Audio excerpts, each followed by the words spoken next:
Have a good day, Ma'am and Sir. I'm Annalyn Torres. I'm 36 years old from San Jacinto, Masbate, Philippines. I have a 13-year-old daughter.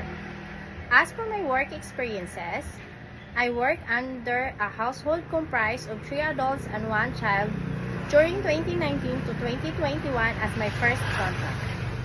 Then during pandemic 2021 to 2022, I had my second contract under a household comprised of 2 adults and 1 kid.